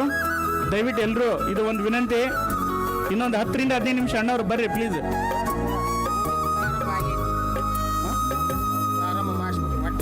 ಹಾಂ, ಈಗ ರಾಜಶೇಖರ್ ಕುಂಬಾರ್ ಅವರು ಹಾಗೂ ಪೂಜಾ ಪಂಪಾಪತಿ ಕುಂಬಾರ್ ಅವರು ಸಾಕಿನ್ ತಾವರ್ಗೆರೆ ಇನ್ನೂ 2 ಜನ 1-2 ನಿಮಿಷದಲ್ಲಿ ಅವರು ತಮ್ಮ ವಿಚಾರಗಳನ್ನು ವೇದಿಕೆ ಮೇಲೆ ಹಂಚ್ಕೊಂಡ ನಂತರ ಸನ್ಮಾನ ಕಾರ್ಯಕ್ರಮ ಇದೆ. ಸನ್ಮಾನ ಕಾರ್ಯಕ್ರಮದ ನಂತರ ಅಧ್ಯಕ್ಷ ಭಾಷಣ ಕಳಕಪ್ಪ ಕುಂಬಾರ್ ಸರ್ ಅವರಿಂದ. ಅದಾದ ನಂತರ ಈ ಕಾರ್ಯಕ್ರಮ ಮುಕ್ತಾಯ ಆಗ್ತಾ ಇದೆ ಅಂತೇಳಿ ಹೇಳ್ತಾ ಈಗ ರಾಜಶೇಖರ್ ಕುಂಬಾರ್ ಅವರು ಈ ಕಾರ್ಯಕ್ರಮವನ್ನು ಉದ್ದೇಶಿಸಿ ಮಾತಾಡಬೇಕು.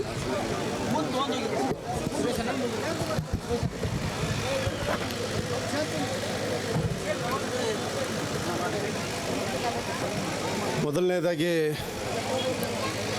ಈ 506ನೇ ಸಂತ ಕವಿ ತ್ರಿಪದಿಗಳ ಬ್ರಹ್ಮ ಸರ್ವಜ್ಞ ಜಯಂತಿಯ ಹಾರ್ದಿಕ ಶುಭಾಶಯಗಳನ್ನು ನಮ್ಮ ಸಮಾಜದ ಬಂಧುಗಳಿಗೆಲ್ಲರಿಗೂ ತಿಳಿಸ್ತಾ, ಈ ನಾಡಿನ ಹಾಗೂ ನಮ್ಮ ಭಾಗದ ಶ್ರೇಷ್ಠ ಗುರುಗಳು ಶ್ರೀ ಗವಿಸಿದ್ದೇಶ್ವರ ಸ್ವಾಮಿಗಳ ಪಾದಗಳಲ್ಲಿ ಪಡಿಮುಟ್ಟು ಹಾಗೂ ನಮ್ಮ ಸಮಾಜದ ಕುಂಬಾರಗುಂಡೆಯ ಸ್ವಾಮೀಜಿಗಳವರ ಪಾದಗಳಲ್ಲಿ ಪಡಿಮುಟ್ಟು ಈ ಘನ ಉಪಸ್ಥಿತಿಯಲ್ಲಿ ಉದ್ಘಾಟನೆಯನ್ನು ಗೈದು ನಿರ್ಗಮಿಸಿದಂಥ ಶ್ರೀ ರಾಘವೇಂದ್ರ ಹಿಟ್ನಾಳ್ ಶಾಸಕರೇ ಹಾಗೂ ಈ ಕಾರ್ಯಕ್ರಮದ ಅಧ್ಯಕ್ಷತೆಯನ್ನು ವಹಿಸುವಂಥ ನಮ್ಮ ಸಮಾಜದ ಬಂಧುಗಳು ಹಾಗೂ ನಮ್ಮ ಮಾರ್ಗದರ್ಶಕರು ಆಗಿರುವಂಥ ಕಳಕಪ್ಪ ಕುಂಬಾರವರೇ ಹಾಗೂ ನಮ್ಮ ಸಮಾಜದ ಇನ್ನೊಬ್ಬ ಹಿರಿಯರು ಆದಂಥ ರಾಮಣ್ಣ ಕುಂಬಾರವರೇ ಮತ್ತು ಮುಖ್ಯ ಅತಿಥಿಗಳಾಗಿ ಆಗಮಿಸಿ ಕಾರ್ಯಕ್ರಮದಲ್ಲಿ ತಮ್ಮ ಹಿತನುಡಿಗಳನ್ನು ಮತ್ತು ನಮ್ಮ ಸಮಾಜಕ್ಕೆ ಅನುದಾನವನ್ನು ಘೋಷಿಸಿ ಹೋದಂಥ ಶ್ರೀ ರಾಜಶೇಖರ್ ಬಸವರಾಜ್ ಹಿಟ್ನಾಳ್ ಮಾನ್ಯ ಸಂಸದರು ಮತ್ತು ಶ್ರೀಮತಿ ಹೇಮಲತಾ ನಾಯಕ್ ಅವರೇ, ಪ್ರಸನ್ನ ಗಡದವರೇ, ರಮೇಶ್ ಹಾಟಿ ಪಟ್ಟಣ ಪಂಚಾಯತಿ ಅಧ್ಯಕ್ಷರೇ, ಅದೇ ರೀತಿ ಬಸವರಾಜ್ ಕ್ಯಾವಟ್ರವರೇ, ಸಿ ವಿ ಚಂದ್ರಶೇಖರ್ ಅವರೇ ಮತ್ತು ಮಹಾಂತೇಶ್ ಪಾಟೀಲ್ರೇ ಮತ್ತು ವೇದಿಕೆಯಲ್ಲಿರುವ ಎಲ್ಲ ನಮ್ಮ ಸಮಾಜದ ಬಂಧುಗಳೇ ಹಾಗೂ ತಾಯಿಯರೇ, ಅಕ್ಕ ತಮ್ಮಂದಿರೇ, ಅಣ್ಣ ತಂಗಿಯರೇ, ಬಂಧುಗಳೇ, ನಾನು ಸಮಾಜದ ಸಂಘಟನೆ ಅಂತೇಳಿ ಪ್ರಾರಂಭ ಮಾಡಿದ್ದೆ ಇದೆ ಕೊಪ್ಪಳ ಜಿಲ್ಲೆಯಲ್ಲಿ 2001ರಿಂದ. ಅವಾಗ ಕಳಕಪ್ಪಣ್ಣ ಕುಂಬಾರವರೇ ಜಿಲ್ಲಾಧ್ಯಕ್ಷರಾಗಿದ್ದರು.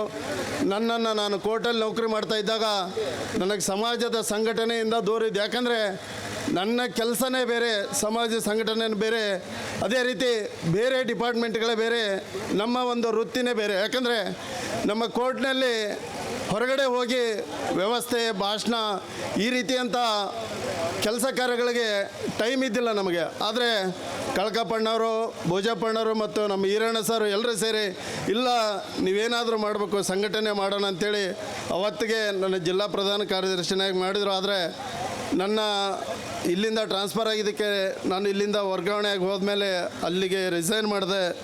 ಆಮೇಲೆ ಅಲ್ಲಿಂದ ನನ್ನ ಸಮಾಜದ ಸಂಘಟನೆ ನನ್ನನ್ನು ಕೈ ಬಿಡಲಿಲ್ಲ. ಇವತ್ತು ಅದು ತಗೊಂಡೋಗಿ ಒಂದು ರಾಜ್ಯ ಮಟ್ಟದಲ್ಲಿ, ಅಂದರೆ ಕರ್ನಾಟಕ ಪ್ರದೇಶ ಕುಂಬಾರ ಸಂಘದ ಯುವ ಘಟಕದ ರಾಜ್ಯಾಧ್ಯಕ್ಷನಾಗಿ ತಗೊಂಡೋಗಿ ಅದು ಆ ಸ್ಥಾನವನ್ನು ಅಲಂಕರಿಸಿದೆ. ಅಂದರೆ ಅದು ಕೊಪ್ಪಳ ಜಿಲ್ಲೆಯ ಕಳಕಪ್ಪಣ್ಣ ಕುಂಬಾರ ಮತ್ತು ಇಲ್ಲಿ ಎಲ್ಲ ಬಂಧುಗಳ ಸಹಕಾರ ಮತ್ತು ಆಶೀರ್ವಾದದಿಂದ ಇವತ್ತಿನ ಆ ಸ್ಥಾನವನ್ನು ಅಲಂಕರಿಸಿದ್ದೀನಿ ಅನ್ನೋದಕ್ಕೆ ನನಗೆ ಹೆಮ್ಮೆ ಅನಿಸುತ್ತೆ. ಆದರೆ ಈಗೆಲ್ಲರೂ ಹೇಳಿದರು, ಸರ್ವಜ್ಞನ ವಚನಗಳನ್ನು ಈ ವೇದಿಕೆಯಲ್ಲಿರೋರು ಎಲ್ಲರೂ ಸಾಕಷ್ಟು ವಿಚಾರಗಳನ್ನು ಹೇಳಿದ್ದಾರೆ. ಯಾಕೆ ನಾನು ಅದರ ಸರ್ವಜ್ಞನ ಬಗ್ಗೆ ಜಾಸ್ತಿ ಹೇಳಕ್ಕೆ ಹೋಗಲ್ಲ. ಯಾಕೆ ಇವತ್ತು ನಮ್ಮ ಸಮುದಾಯ ಹಿಂದುಳಿದಿದೆ, ಯಾಕೆ ಅಸಂಘಟಿತರಾಗಿದ್ದೇವೆ. ಇವತ್ತು ನಾನು ಇಡೀ ರಾಜ್ಯಾದ್ಯಂತ ಕೆಲಸ ಮಾಡ್ತಿದ್ದೀನಿ, ಪ್ರತಿಯೊಂದು ಜಿಲ್ಲೆ ತಾಲೂಕಲ್ಲೂ ಸುತ್ತಾಡ್ತಾ ಇದ್ದೀವಿ. ನಿಮ್ಗೆ ಗೊತ್ತಿದ್ದಂಗೆ ಬಂಧುಗಳೇ, 45 ದಿನ ಕುಂಬಾರ ಗುಂಡೆಯನ ಜನ್ಮಸ್ಥಳ ಬಾಲ್ಕೆಯಿಂದ ಹಿಡಿದು ಸರ್ವಜ್ಞನ ಜನ್ಮಸ್ಥಳ ಮಾಸೂರುವರೆಗೂ 3702 ಕಿಲೋಮೀಟ್ರ್ ರಥಯಾತ್ರೆಯನ್ನು ಮಾಡಿದ್ವಿ. ಏನಕ್ಕೆ ಮಾಡಿದ್ವಿ ಅಂದರೆ ಇದು ಕೇವಲ ನಾವು ಅದನ್ನು ಮಾಡಿದ್ದು ಇಡೀ ರಾಜ್ಯಾದ್ಯಂತ ಕುಂಬಾರರು ಇದ್ದೀವಿ, ಕುಂಬಾರರು ಇದ್ದಾರೆ ಅನ್ನೋದನ್ನು ತೋರ್ಸೋಕ್ಕೋಸ್ಕರ ನಾವು ಯಾತ್ರೆಯನ್ನು ಮಾಡಿದ್ವಿ. ಇವತ್ತು ಸಣ್ಣ ಸಣ್ಣ ಸಮುದಾಯಗಳನ್ನು, ನಮ್ಕಿನ್ನ ಸಣ್ಣ ಸಮುದಾಯಗಳನ್ನು ನೋಡಿ, ನಾವು ಯಾರು ಅಂತ ಹೆಸರು ಹೇಳಲ್ಲ. ಯಾಕಂದರೆ ನಾವು 16ರಿಂದ 18 ಲಕ್ಷ ಜನಸಂಖ್ಯೆಯನ್ನು ಕುಂಬಾರರು ಹೊಂದಿದ್ದೀವಿ ಇವತ್ತು ರಾಜ್ಯದಲ್ಲಿ. ಆದರೆ ನಮ್ಮ ಪರಿಸ್ಥಿತಿ ಏನಾಗಿದೆ, ಇವತ್ತಿನವರೆಗೂ ಒಬ್ಬ ಜಿಲ್ಲಾ ಪಂಚಾಯತಿ ಅಧ್ಯಕ್ಷರಾಗೋಕ್ಕಾಗಿಲ್ಲ ನಮ್ಮ ಸಮಾಜದಿಂದ, ಒಬ್ಬ ಶಾಸಕರಾಗೋಕ್ಕಾಗಿಲ್ಲ, ಒಬ್ಬ MLC ಆಗಿ ಆಯ್ಕೆ ಆಗೋವಂಥ ಸಮಾಜ ಅಂತಂದರೆ ಅದು ಕುಂಬಾರ ಸಮಾಜ. ಇವತ್ತು 4-5 ಲಕ್ಷ ಜನಸಂಖ್ಯೆ ಹೊಂದಿರೋರು ಒಂದು MLC ಆಗಿದ್ದಾರೆ, ನಿಗಮ ಮಂಡಳಿ ಅಧ್ಯಕ್ಷರಾಗಿದ್ದಾರೆ. ನಮ್ಮ ಕುಂಬಾರ ನಿಗಮ ಮಂಡಳಿಯನ್ನು ತಗೊಂಬರಬೇಕಾದ್ರೂ 23 ದಿನ ಬೆಂಗಳೂರ ಫ್ರೀಡಮ್ ಪಾರ್ಕ್ನಲ್ಲಿ ಸ್ಟ್ರೈಕ್ ಮಾಡಿದ್ವಿ. ಸ್ಟ್ರೈಕ್ ಮಾಡಿ ಜೈಲಿಗೆಲ್ಲ ಹೋಗಿ ಬಂದಮೇಲೆ ಅವತ್ತಿನ ಮಾನ್ಯ ಮುಖ್ಯಮಂತ್ರಿಗಳು ಬಸವರಾಜ ಬೊಮ್ಮಾಯಿ ಸಾಹೇಬರು, ಯಡಿಯೂರಪ್ಪ ಅವರು ಮತ್ತು ವಿಜೇಂದ್ರ ಅವರು ಎಲ್ಲರ ಸಹಕಾರದಿಂದ ನಮಗೆ ಕುಂಬಾರ ನಿಗಮ ಮಂಡಳಿ ಘೋಷಣೆ ಆಯಿತು. ಘೋಷಣೆಯಾಗಿ 3 ವರ್ಷ ಆಯಿತು. ಈಗ ಸರ್ಕಾರ ಅದನ್ನು ನಿಗಮ ಮಂಡಳಿಯ ಬೇರೆ ಬೇರೆ ಸಮಾಜದ ನಿಗಮ ಮಂಡಳಿಗಳ ಅಧ್ಯಕ್ಷರನ್ನು ಆಯ್ಕೆ ಮಾಡಿದರು, ನಮ್ಮ ಸಮಾಜಕ್ಕೂ ಆಯ್ಕೆ ಮಾಡಿದರೆ. ಆದರೆ ಪರಿಸ್ಥಿತಿ ಏನಾಗಿದೆ ಅಂದರೆ ಇನ್ನೂವರೆಗೂ ಸರ್ಕಾರದಿಂದ ನಿಖರವಾದ ಗೈಡ್ಲೈನ್ಸ್ ಆದೇಶ ಆಗಿಲ್ಲ. ಇದು ನಮ್ಮ ಪರಿಸ್ಥಿತಿ, ನಮ್ಮ ಕುಂಬಾರ ಸಮಾಜದ್ದು. ಯಾಕೆ ಈ ರೀತಿ ಆಗ್ತಾಯಿದೆ? ಪ್ರತಿಯೊಂದು ರಾಜಕೀಯ ವ್ಯಕ್ತಿಗಳು ಇವತ್ತು ಕುಂಬಾರನ ಕೇವಲ ವೋಟ್ ಬ್ಯಾಂಕಿಂಗ್ ಆಗಿ ಮಾಡ್ಕೊಂಡಿದ್ದಾರೆ. ನಾವು ಯಾರನ್ನೂ ಧೈರ್ಯವಾಗಿ ಕೇಳಕ್ಕೆ ರೆಡಿ ಇಲ್ಲ. ನಮ್ಮ ಕೆಲಸಗಳನ್ನು ನಾವು ಮಾಡ್ಕೊಳ್ತಾ ಇದ್ದೀವಿ, ಸಂಘಟಿತರಾಗಿ ಹೊರಗೆ ಬರ್ತಾ ಇಲ್ಲ. ಇವತ್ತು ಬೇರೆ ಬೇರೆ ರಾಜ್ಯಗಳಲ್ಲಿ ಉತ್ತರ ಪ್ರದೇಶದಲ್ಲಿ ಹೋಗಿ, ರಾಜಸ್ಥಾನದಲ್ಲಿ ಹೋಗಿ, ಹಿಮಾಚಲ್ ಪ್ರದೇಶದಲ್ಲಿ ಹೋಗಿ ನಮ್ಮವರೇ ಕ್ಯಾಬಿನೆಟ್ ಸಚಿವರಿದ್ದಾರೆ, ರಾಜ್ಯಸಭಾ ಸದಸ್ಯರಿದ್ದಾರೆ. ಗೋವಾ ಅಂತ ಒಂದು ಸಣ್ಣ ರಾಜ್ಯದಲ್ಲಿ ನಮ್ಮವರೊಬ್ಬರ ಮಾಜಿ ಸ್ಪೀಕರ್ ಇದ್ದರು, ಒಬ್ಬ ಶಾಸಕರು ಕೂಡ ಈಗಿದ್ದಾರೆ. ಒಂದು ಸಣ್ಣ ರಾಜ್ಯದಲ್ಲಿ, ಆದರೆ 16ರಿಂದ 18 ಲಕ್ಷ ಜನಸಂಖ್ಯೆ ಹೊಂದಿರೋ ಕುಂಬಾರರು ಕರ್ನಾಟಕದಲ್ಲಿ ಒಂದು ಜಿಲ್ಲಾ ಪಂಚಾಯತ್ ಅಧ್ಯಕ್ಷ ಸ್ಥಾನವನ್ನು, ಒಂದು MLCಯನ್ನು, ಒಬ್ಬ ಶಾಸಕ ಸ್ಥಾನಕ್ಕೆ ನಾವು ಆಗಕ್ಕೆ ಅರ್ಹತೆ ಇಲ್ಲಾಂದರೆ ಇದಕ್ಕೆಲ್ಲದಕ್ಕೂ ಮೂಲ ಕಾರಣ ನಮ್ಮಲ್ಲಿರುವ ಒಗ್ಗಟ್ಟಿನ ಕೊರತೆ. ಇವತ್ತು ನಾವು ಬೇರೆಯವ್ರನ್ನ ಟೀಕೆ ಮಾಡೋದ್ರಿಂದ ಅಥವಾ ಇವತ್ತು ಪಕ್ಷವನ್ನೇ ಟೀಕೆ ಮಾಡೋದ್ರಿಂದ ಅಲ್ಲ, ನಾವು ಎಲ್ಲಿ ಎಡವ್ತಾ ಇದ್ದೀವಿ ಮೊದಲು ನಮ್ಮ ಮನೆಯನ್ನು ನಾವು ಸರಿ ಮಾಡ್ಕೋಬೇಕಾಗಿದೆ.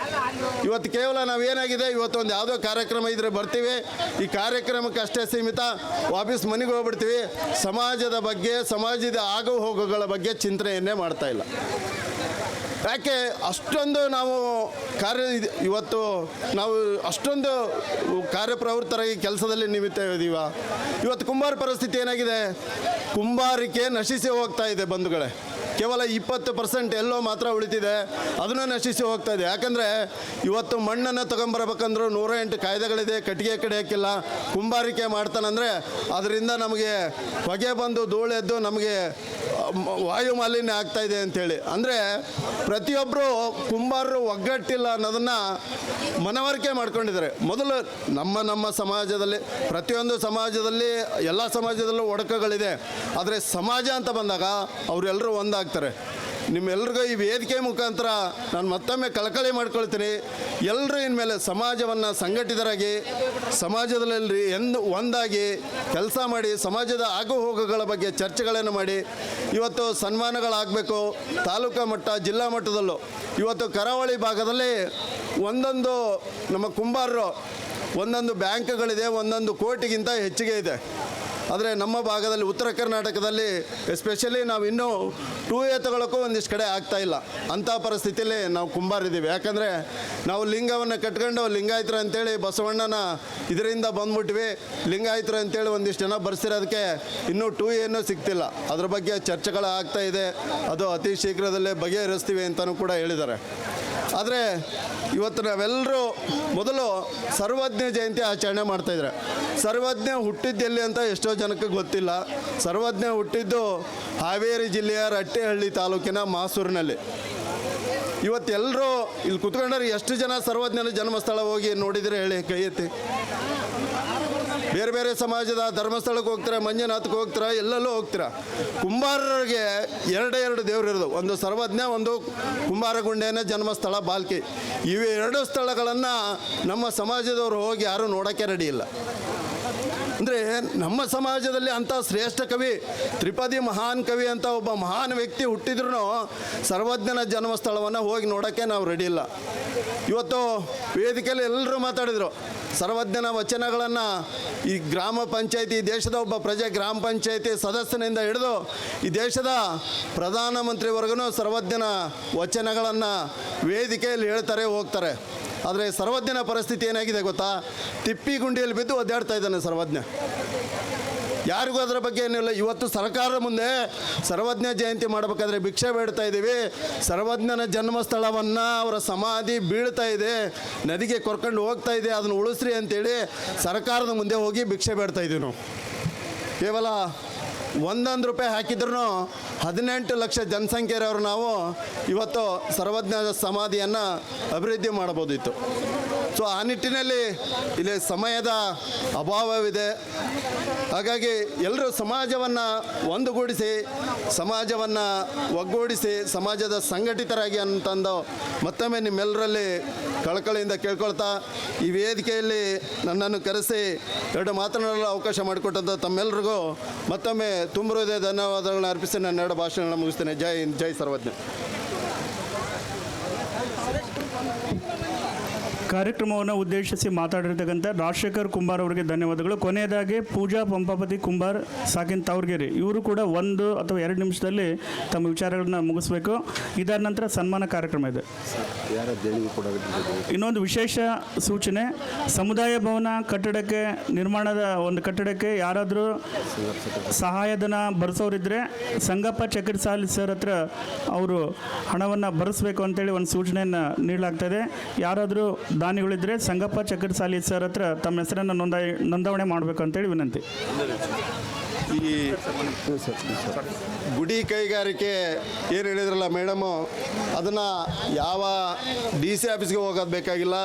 ಪ್ರತಿ ತಾಲೂಕು ಮತ್ತು ಜಿಲ್ಲೆಯಲ್ಲಿ ಯಾರಾದರೂ ತಾಲೂಕಿನಲ್ಲಿ 20 ಜನ ಸೇರಿಕೊಂಡು ನಾವು ಟ್ರೈನಿಂಗ್ ತಗೊಳಕ್ಕೆ ರೆಡಿ ಇದ್ದೀವಿ ಅಂತೇಳಿ ಇಲ್ಲಿ ನಿಮ್ಮ ತಾಲೂಕು ಅಧ್ಯಕ್ಷರು ಅಥವಾ ಜಿಲ್ಲಾಧ್ಯಕ್ಷರಿಗೆ ಹೇಳಿದ್ರೆ, ಅಥವಾ ನನಗೆ ಹೇಳಿದ್ರೂ ಸಾಕು, 20 ಜನ ಟ್ರೈನಿಂಗಿಗೆ ನಾನೇ ಅಲ್ಲಿಂದ ನೀವು ಯಾವ ಸ್ಥಳದಲ್ಲಿ ಟ್ರೈನಿಂಗ್ ಮಾಡ್ತೀನಿ ಅಂತೀರಿ, ಟ್ರೈನಿಂಗ್ ಕೊಡೋಕ್ಕೆ ಅದೇ ಸ್ಥಳದಲ್ಲಿ ನೀವು ಯಾವ ತಾಲೂಕಲ್ಲಿ ಇಂಥಲ್ಲಿ ನಾವು 20 ಜನ ಸೇರಿ ಟ್ರೈನಿಂಗ್ ತಗೊಳ್ತೀವಿ ಅಂದರೆ ಅದನ್ನು ಕಳಿಸ್ಕೊಡೋಂಥ ವ್ಯವಸ್ಥೆ ನಾನು ಮಾಡಿಕೊಡ್ತೀನಿ. ಈಗ ಬೇರೆ ಬೇರೆ ತಾಲೂಕುಗಳಲ್ಲಿ ಮಾಡಿದ್ದೀವಿ, ಆದರೆ ನಮ್ಮ ಕೊಪ್ಪಳ ಜಿಲ್ಲೆಯಲ್ಲಿ ಹಲವಾರು ಸರಿ ಎಲ್ಲ ಗ್ರೂಪ್ಗಳಲ್ಲೂ ನೋಡಿದ್ದಾರೆ ಈ ಮೆಸೇಜು, ಅದು ಯಾರೂ ಮುಂದೆ ಬರ್ತಿಲ್ಲ. 20 ಜನ ಒಂದು ತಾಲೂಕಲ್ಲಿ 20 ಜನ ಸೇರಿ, ಒಂದೇ ಊರಲ್ಲಿ 20 ಜನ ಸೇರಿ ಆದರೂ ಆಯಿತು, ನೀವು ಇಂಥ ಸ್ಥಳದಲ್ಲಿ ಮಾಡಿದ್ರಿ ಅಂತಂದರೆ 10 ದಿನ ಅವರೇ ಬಂದು ನಿಮಗೆ ಉಚಿತವಾಗಿ ತರಬೇತಿಯನ್ನು ಕೊಟ್ಟು 80,000 ರೂಪಾಯಿದು ಒಂದು ಕರೆಂಟಿನ ಮಷೀನನ್ನು ಒದಗಿಸಿ ಹೋಗ್ತಾರೆ.